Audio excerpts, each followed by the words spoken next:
Hiya, it's Gaz here from Moth Creaturae with my next video for this helmet build that I'm doing, sort of to coincide with the build of my first motorbike, the city sled. Right, so as you remember from the last video, I'm using my AGV Tech, right, my old lid that I had for when I used to ride sports bikes. And as much as it's a cool lid, there was some real technology went into these lids at the time that they were made, right. I was foolishly calling it like sort of fiberglass the other week. It's not, it's carbon fiber, and you can see where you've kind of like well, not you, but where I've kind of like sanded it back in some areas. It's still thick, it's not unsafe, right. That's, you can't press that or nothing, that's still thick shell. But just where I've took the top layers of the original design off, you can see where it was actually carbon fiber. Now also, when you're looking at that, you'll see my sort of fiberglass sort of blanks that I've put in. If you remember my last video, I talked about how I was going to fill these in, right, which was where the original visor kind of hinges located and went in place. I don't want to have a visor on this now. I want to have it like open face, as much as open face as you can for like a full face helmet. So it meant that I had to fill these bits in. So if you remember how I did it, and you might just make it out there, metal mesh. So you'll see the metal mesh, and then that was secured in with the two retaining bolts, original bolts. So that held the mesh into place. Well, I filled it up with resin, and then I started putting my glass matting over the top, and then just pasting it over, you know, like the old paper mache style, until we got it all the way to the edges, where I put in them little cuts, like the spider leg cuts for the resin to fill in, make it more secure. And then we've got to the stage where we're quite full now, you know. I did overflow it a little bit. Likewise around the visor, that sort of, you've got that natural, not natural, that even uniform gap from the bottom of the visor kind of seal to the helmet, and that's on the top and bottom. And what I want to do is I want to carry on that sort of uniformity going around the seal here. So what I had to do was I had to put in more glass than was required, and then once I've got this nice and smooth how I want it, what I'll have to do then is I'll have to mark up where I want this this curve to go, so it'll follow this curve, the inner curve. And then what I'll have to do is use my little router, not my little router, my little Dremel, which I do have kind of, it's almost like a milling attachment. I'll have to just very carefully start going around it with that. So goggles will be on then, because I'll have shards of fiberglass flinging everywhere, but I'll be going around it with that. And once I've got that done, that's my plan anyway. We'll see, I might have to adapt to get it done.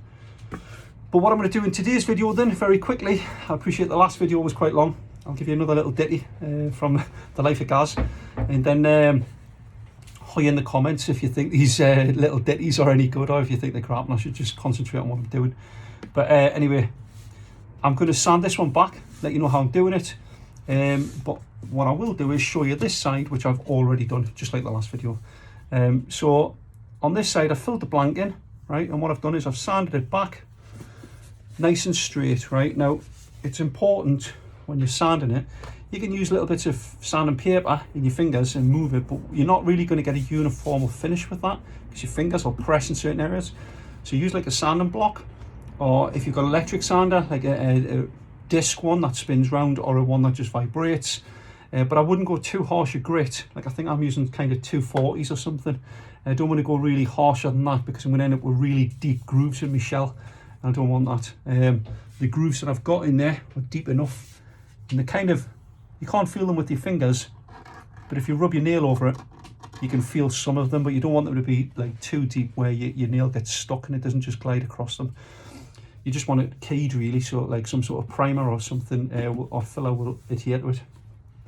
So I'm using an old-fashioned like sort of sanders block like this, and it's important, because this is flat and this is round, I don't just concentrate on keeping it in the same direction all the time, because what I'll end up with is just a real flat piece.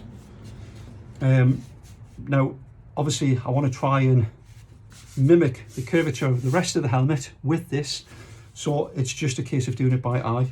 So what I'll do is I'll pick two different sides, so say the top edge and the bottom edge, and I'll glide it across like that. Once I'm comfortable and I'm comfortable with that sort of motion, then I'll go at it a bit more, blow it off, give it a wipe or something, I mean, I'm wiping at the moment, I ain't got gloves on, it's a bit daft because some of these bits could be sharp, but I've already done this one, so I know it's smooth. Once I've done that, then I'll change it, and I'll change it to a different direction, and I'll keep doing that all the way around.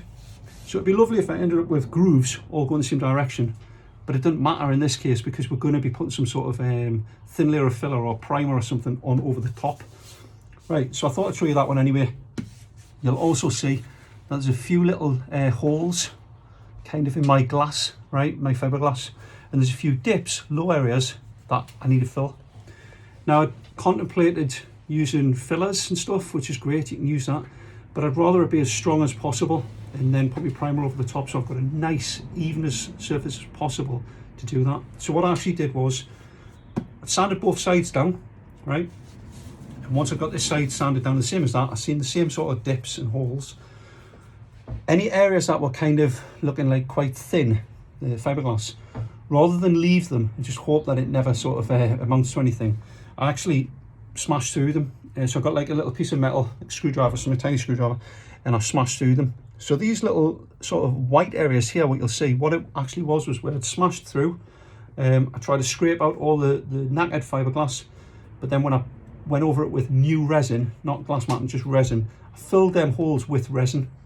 So it'll be as solid a seal as I can get, and it's no longer just a thin crust. It's actually like solid there, you know.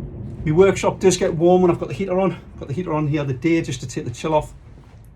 You shouldn't be doing any sort of fiberglass, and they reckon it's under 5 degrees just because it'll never go off, it'll never like harden. So I made the mistake the other day. When I did it, I took it in the house, stunk the house out straight away because it does stink like. So then I made the decision, right, I'll keep the fire going in here for a few hours and keep coming in checking on it. I mean, it's sealed up, it's nothing's happening with that, so it's safe. Coming in, checking on the fire, keep stoking it, putting more wood in, shutting it back up again, just to keep the temperature up in here. And once it kind of went off, it was like sort of, you could leave a fingerprint on the top of the fiberglass, but it had pretty much set. On the night times, I took it in the house, excuse me, because the smell had went, so it wasn't like harsh, so the house didn't smell like a body shop anymore, but it meant that it got an even temperature so it could like sort of finish reacting overnight. Right, so I've got little legs in here that day with us. He's sitting here in the corner. You pipe up, you say hello. So he's coming in to learn some stuff off his old man, learn some stuff that I'm learning myself as I'm going along doing it.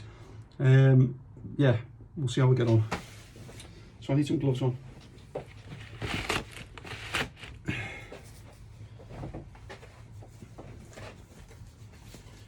Right.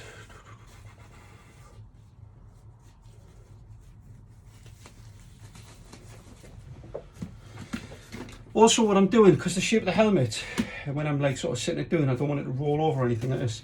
I'm just getting a tea towel and rolling it up into a curve like that, like a roll, and then sort of laying it down in a circle like that, you know, so when I do put it down to dry, it's sitting down nice and neat and it's not going to go anywhere. Just move that out of the way for now, so you don't need dust over it. Even if you just face that way a little bit, or sit further away, you don't have to face away, but just, I just don't want you breathing in this dust. Right, so like I mentioned before, I'm just going to glide it over. And what you'll notice when you're doing it initially, because there's no grooves in it, it's really slippy. Like even the sandpaper just skates across it. And then as you get grooves in it, it does start sort of biting in, which helps you go the direction that you want to go. Like I mentioned before, I'm just going to go in one direction for now. And we're not sanding just that bit, right? We're sanding off the edges of it. So my indicators, knowing that I've, like, to help us know that I've got down to the level I need to, is when I start seeing the sort of material or the design disappearing. And that's when I need to kind of think about, right, changing it up a little bit, changing the direction.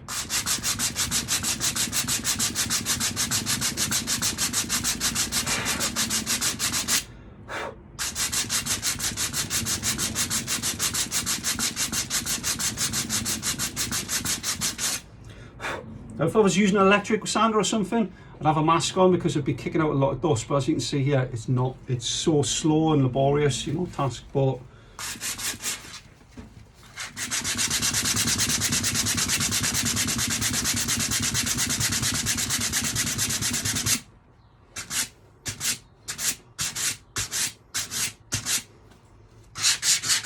Change the direction now.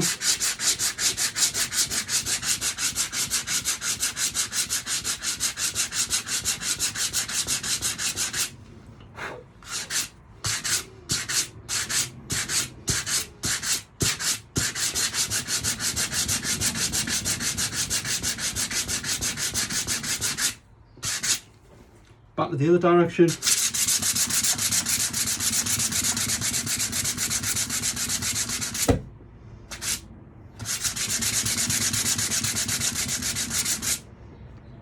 Right, and then it's kind of got this mouthpiece that comes round. It's kind of a different profile to what the helmet was, so it has like a kind of groove that followed on. Now what I've done is I've filled that now when I've filled the space for the sort of visor hinge, and I don't want that groove to carry on, so I added more filler, well, fiberglass around, and that's where I'm going to kind of cut out or mill out, if you like, that sort of contour that goes around the visor aperture. So what I'm going to do is I'm going to use that flat piece that comes round, right, as my guide, and I'm going to start trying to sort of sand that piece out like this.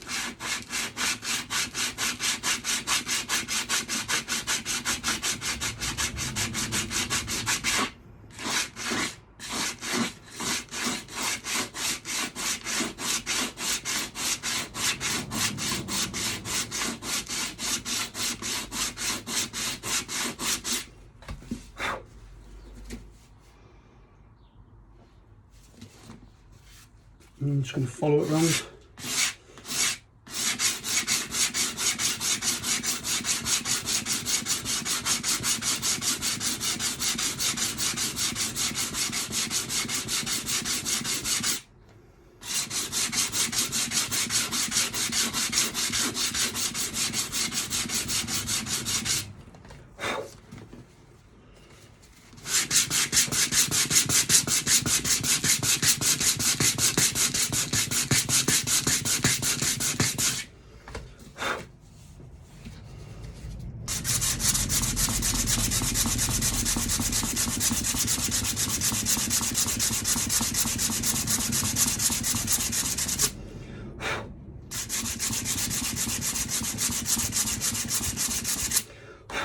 Now it's important when we're sanding here, right? The reason I put these like sort of spider leg grooves going in, if you like, is so me blank, the piece that I've added, like the fiberglass I've added, we can get to the same level as the original surface, right? Them spider legs bits help spread it out so it sticks and locks into it even further than what we had done with the mesh and what have you both. But what we don't want is, so when we're sanding, we don't want to see a cracked line. We want to see an even surface line going around where we can see where the glass meets our original surface. We don't want to see areas like that. It's hard to get on this. You'll see that there's a very thin layer of the fiberglass overlaps from my work to the original surface. And the reason is, it'll help add to the strength potentially. It could also crack off, but it's adding more weight. Now, whilst I'm never going to have the riding ability of someone like who these helmets were made for, like Valentino Rossi, I'm never going to have that level of skill. I wouldn't notice tiny little sort of additions to weight to my helmet, but I don't want to add uneven amounts of weight. So if this side's like got a little bit more in than this side, it's got potential to sort of just unhinge it a little bit. Again, I'm not going to be to the level or the skill set where I'm going to feel that, but I don't want to sort of affect it in any way that could be detrimental, if that makes sense. So I don't want to add more weight to it than needs to be.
happy with that.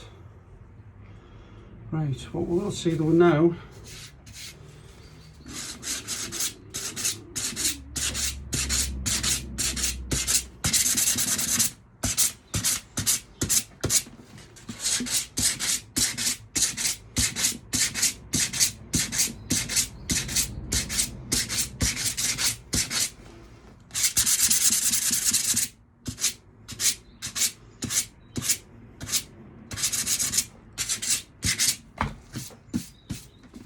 what you'll start seeing is, you'll see the low points, see the shine. Now that'll be very very slight. However, anything that's uneven here now is going to show up like that when you paint it. So this is where you think about, right, do we add more, could we build it up with paint, like sort of primer? Yeah, you probably could because of how low it is there now, right? And then sand that back and then put another layer, like sort of coating a primer on and then sand that back until you've got like just a nice uniform thing. But we know that it's going to have them soft spots there. Now when the paint hardens, it's going to harden, but it's never going to go as hard as what this is. So what's the other options? Well, we'd use filler. You'd use like sort of Bondi filler, you know, that type of thing where you put like a sort of layer across and you sand it back. It's very easy to sand, a lot like fiberglass. It's so easy because it doesn't harden as hard, you know. It's, I don't know what they make it of, but it's what they use like for body repairs, you know, plastics and stuff, and even on like panels and stuff where you've got like dents you're never going to remove. But you always see on these TV shows when they're doing like sort of work on vehicles, and you'll see the shower of shit what some people is, and instead of knocking a dent out as best you can, they'll apply a layer of filler and it just gets really thick. And that could fall out. It really could, a tough bang and it could fall out. The only thing really keeping it in there is how it attaches to the metal, if it's keyed well enough, or the paint layer over the top when that seals. Right, so on this, I want to make this as strong as possible. It needs to be durable so it can go in and out of a bag. You know, this and the other. I don't want it to sort of affect it later on, where you start seeing soft spots and it damages the paintwork. So I think what I'm going to do is, I'm probably, because I can't sand that out, means I'll be taking the original layer down then. So I'm going to probably fill it with resin. So I'll show you how I'm going to do that now, and then what I'll do is for the next video I'll have sanded this one down, right? Wrong, I'll have sanded the other side down and got that one already prepared, and then in the next video what I'll do is I'll show you the final sanding of this and you'll see how it will all be nice and smooth, and then we'll do the cutting of the shape, mounting up and cutting. Right, so for now I'm going to dust this off and we'll give this a little layer of filler, like fiberglass resin.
That's about as much as we can get that down.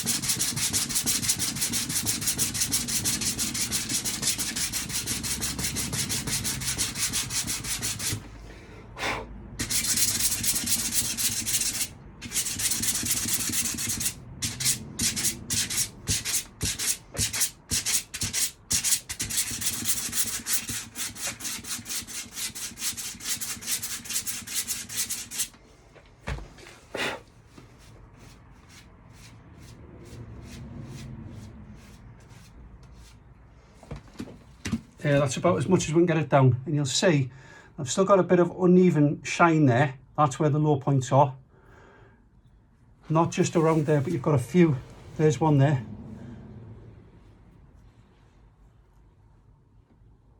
Yes, you can see where they are. So what I'm going to do is I'm just going to get an even brush, and I'm just going to sort of brush over it with resin, a little bit of hardener in there, and then we've got it warm in here. I'm just going to hoist some more wood in, keep the temperature up.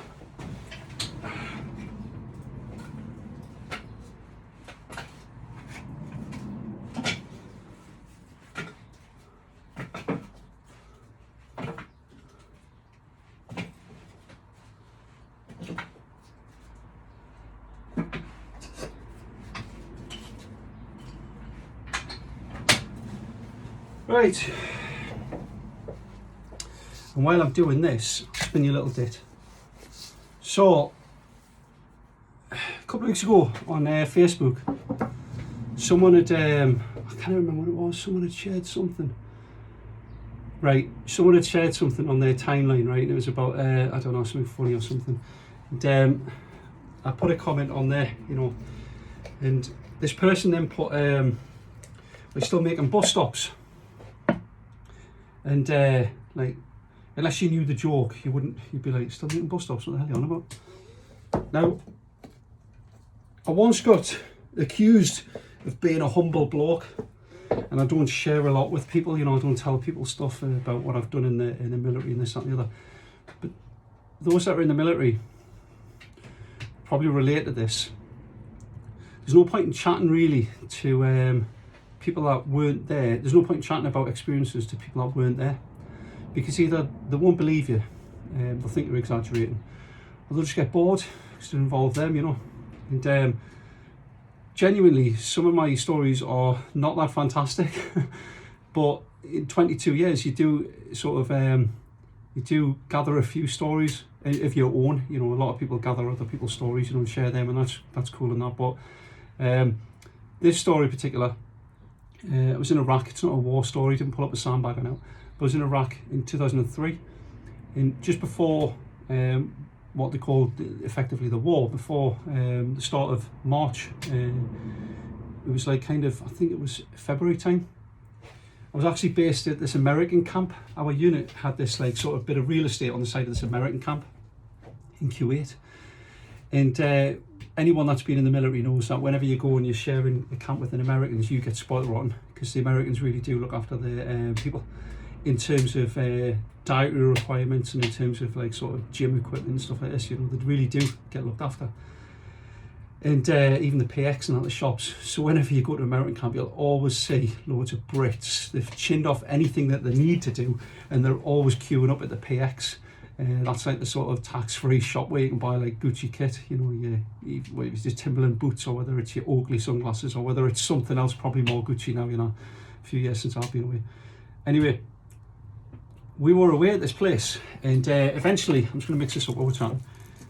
Eventually, we did get our like sort of units camp built, and it was still on the American camp, but it was on the outer perimeter of it.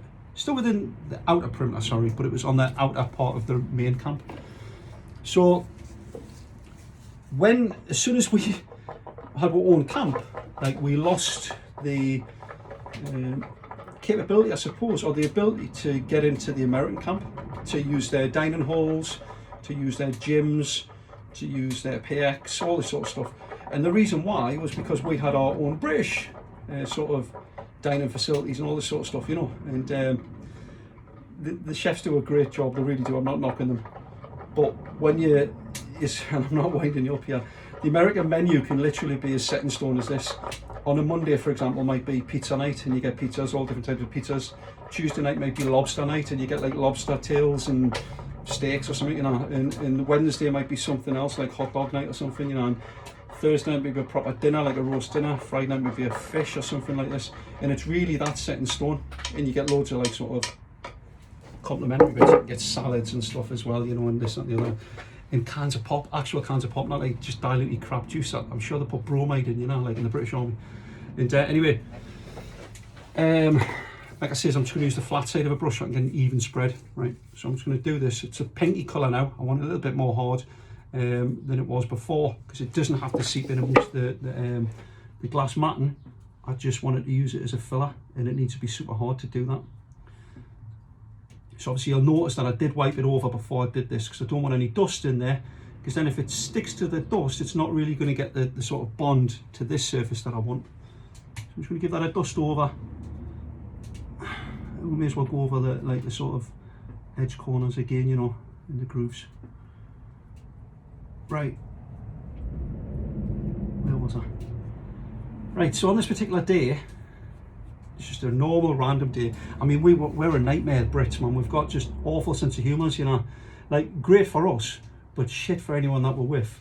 And at the time, there was a real high NBC threat, like a nuclear, chemical, biological warfare threat. We kept getting told we had to drill this to death, you know, putting your respirators on and getting all your kit on and all this. And it's vital that you do it in such an amount of time, you know, otherwise you can potentially pile in if the threat actually happens.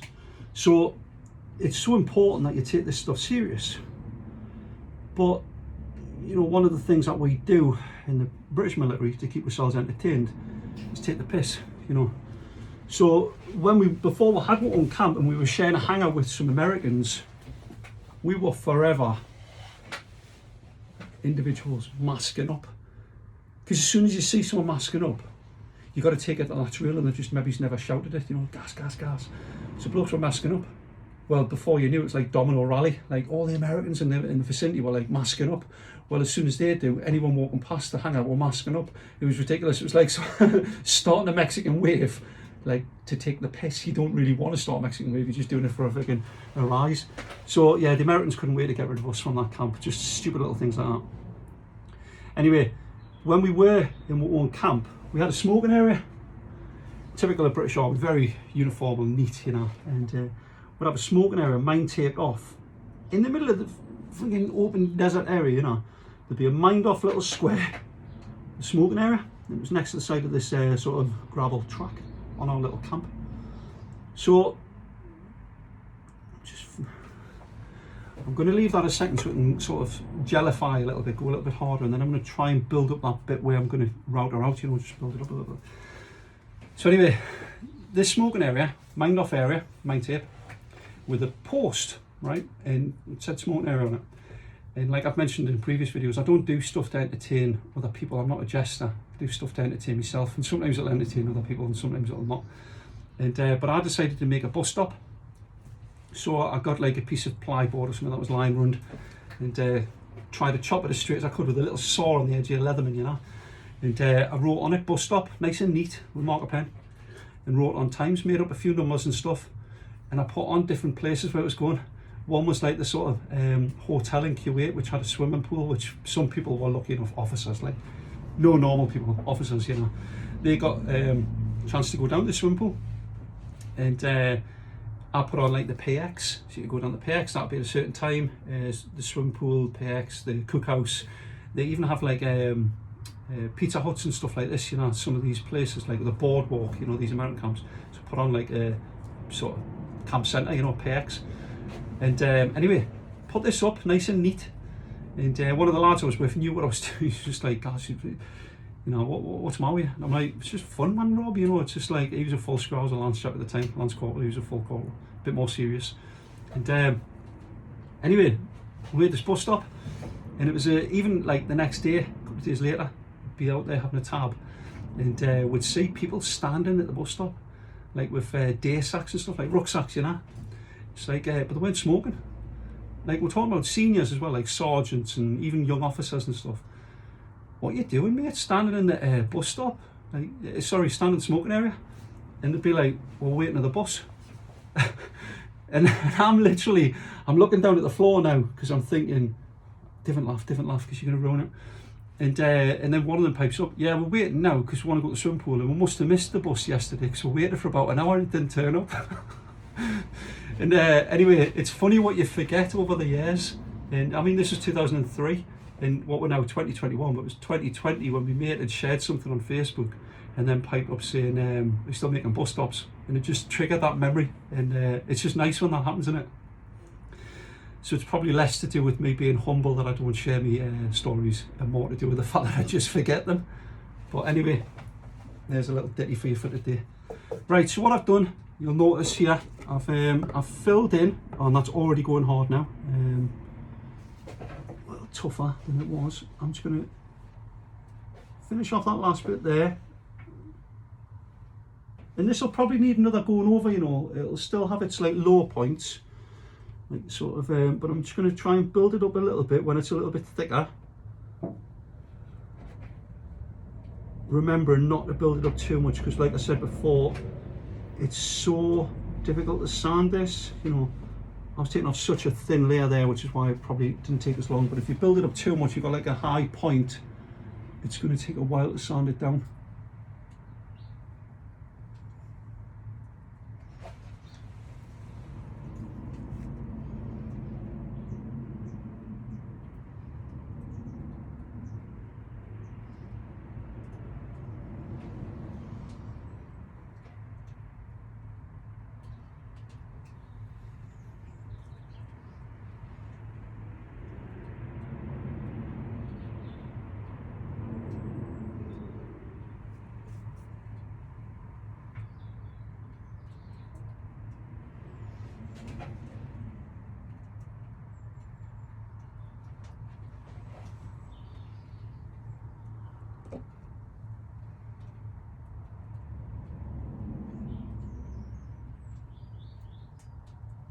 That's what we want.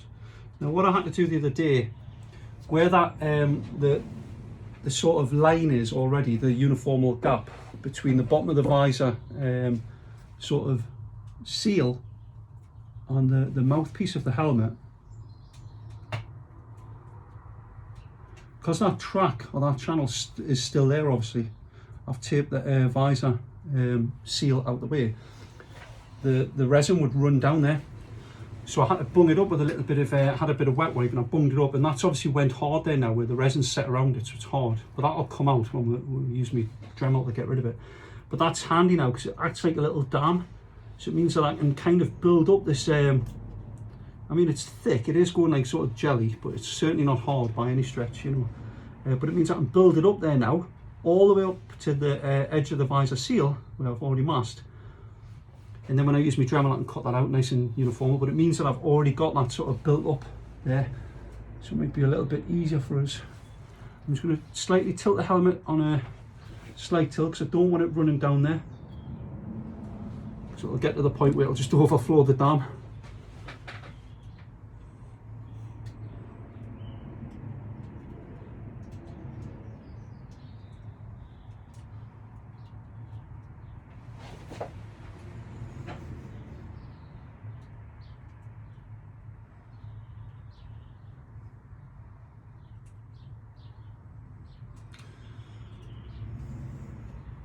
Right, there we go.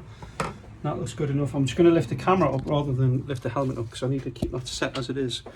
And you'll see I've built it up. It's got that little plug that I was on about. You see the white piece there? That's that plug, like the little dam. You'll see that just behind it. It's really pink, and that's where it's been drying off a little bit. So I've built up that area there. I've got it on kind of this downward slant at the moment, right?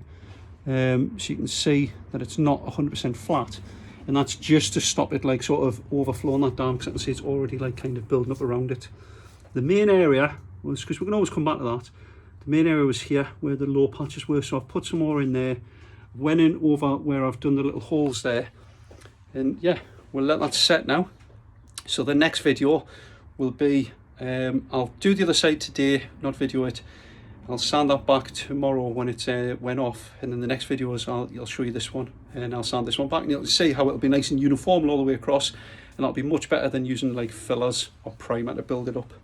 All right, well, until next time, from me, I'll see you in it again next time, from Little Legs. Yeah, see you later.